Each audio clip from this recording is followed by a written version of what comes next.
Sembla que tu, Comença. Retiro, toca tu. Primera hora tocava tu. No. La primera hora tu i la segona jo. Jordi, comences o me'n vaig? Res. Que comencem. Il·lustríssim senyor alcalde, regidors i regidores, autoritats i a tota la gent del poble de Tiana. Bona nit a tothom. L'emoció és màxima, perquè no es fa cada dia un acte com aquest i perquè hem de donar veu a tot el col·lectiu de la pagesia de Tiana al llarg del temps, sense deixar ningú, i tot això no és tasca gens fàcil. Estarem d'acord en que tots els nostres records de vida, siguin familiars, experiències viscudes i entre d'elles les festes majors, són fruit del nostre paisatge, la nostra terra, la nostra aigua, que impregna la nostra identitat al llarg dels anys i que de segur ens han fet com som. Som de Tiana.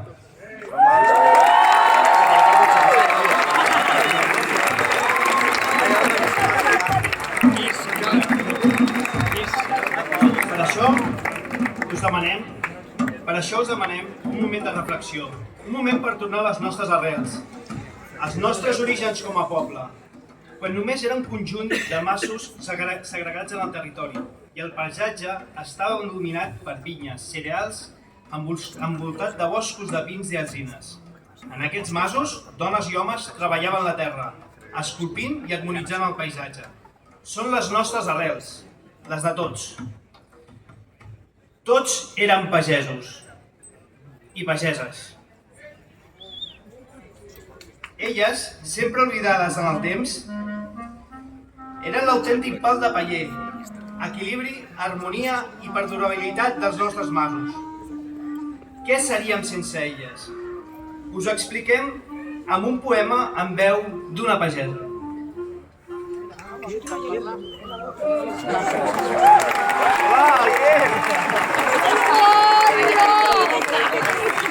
És superfet.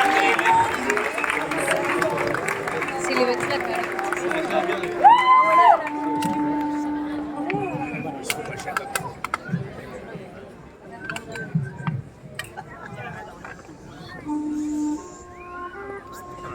El pagès. A l'alba silenciosa, el pagès s'aixeca, amb mans de terra i ànima d'esperança. Entre solcs i vinyes, la seva vida s'estén. Sota el sol que desperta, la seva jornada comença. Amb l'arada en mà i mirada serena, llaura la terra, la seva fidel companya. Cada solc és un vers, cada llavor un cant, que la vida brolla en un constant encant. Els anys passen, però ell segueix, ferm, amb passos tranquils, sense pressa ni lament.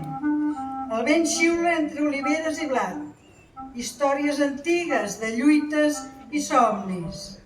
La pluja cau i rega els seus camps, nodrint l'esperança en cada racó. I en la collita, el seu esforç es converteix en fruits daurats, en pa i cançó. Ara ja sí, amb un nucli urbà molt petit, al voltant de la parròquia de l'Alegria. Estem al segle XVIII, on tot i tothom vivia i treballava la terra. Els masos, comunicats per una xarxa de camins de vinya, corriols i rieres, establien relacions d'intercanvi, col·laboració, cooperativisme, sota els valors que dona la terra, d'humilitat i respecte. Amb una actitud resilient i adaptació a tots els contratemps, pagesos i pageses prosperaven en el mas. En temps decadents i de crisis, moltes d'aquestes famílies es veien empeses a vendre's les seves propietats i va sorgir la figura del masover, una figura important que cuidava la casa i les terres amb devoció, esmera i cura, com si fossin seves, perpetuant en temps difícil el seu bon funcionament. Al segle passat, gràcies al canvi de cultiu de secà a regadiu, es van viure períodes de gran prosperitat en el sector i al poble, amb la producció de patates com a cultiu principal. En aquest moment, els pagesos s'organitzaren de nou per comercialitzar els seus productes i fundaren el Sindicat de Pagesos, l'actual cooperativa. El punt àlgid econòmic va arribar de la mà del cultiu del clavell, autèntic motor econòmic del poble durant dècades. El paisatge va canviar per omplir-se d'hivernacles carregats de flors que es portaven a tota Europa. Tots els tianencs se'n beneficiaren d'una manera directa o indirecta de la prosperitat dels pagesos. Tots estaven vinculats a la terra. D'aquí és d'on venim. És un poble únic pel seu entorn, la seva història i la seva gent.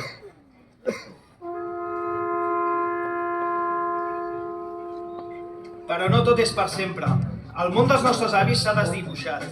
Dels camps i els corriols a les cases i als carrers. De l'entesa i l'ajuda a la queixa i la denúncia. En consciència, els tianencs no podem donar l'esquena al nostre territori, ni als nostres pagesos. Com a poble, el nostre vincle amb la terra no es pot trencar i els valors d'aquella època han de perdurar.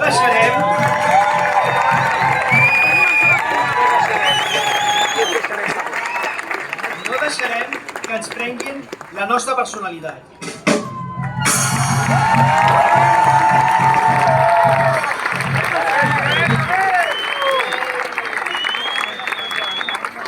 És un sector estratègic.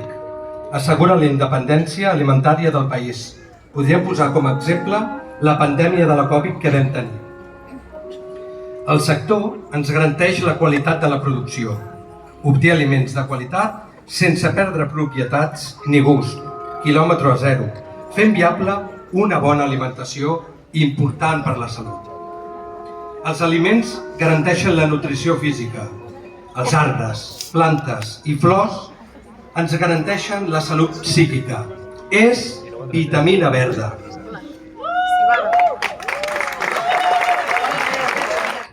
Per tot això i altres avantatges, volem conscienciar a la societat urbana el valor de consumir productes propis de proximitat, fent viables les explotacions i garantint el relleu generacional, frenant l'abandonament del territori i també la pressió urbanística. En aquest sentit, demanem als nostres polítics una major sensibilitat per al sector agrari.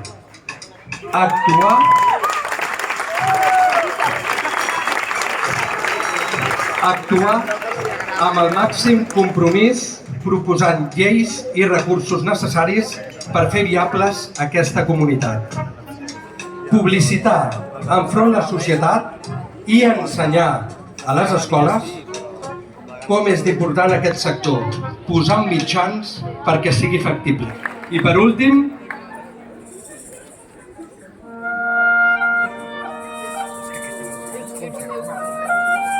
amb una economia globalitzada, les nostres explotacions han d'apostar per la qualitat, servei i eficiència, amb una gestió professionalitzada, sense perdre la seva identitat com a empreses agrícoles i familiars. Hi ha fórmules jurídiques, com les cooperatives i altres, que poden ajudar a no perdre la identitat de les explotacions agràries i redistribuir d'una manera més equitativa la riquesa obtinguda. Si us plau, cuidem-lo. Quan més proper, millor.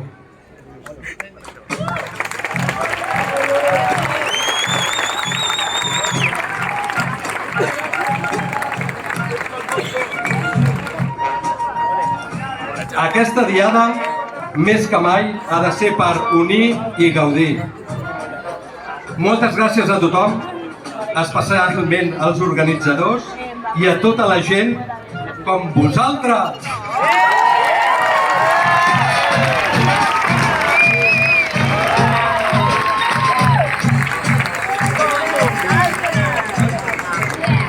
Visca Sant Cebrià!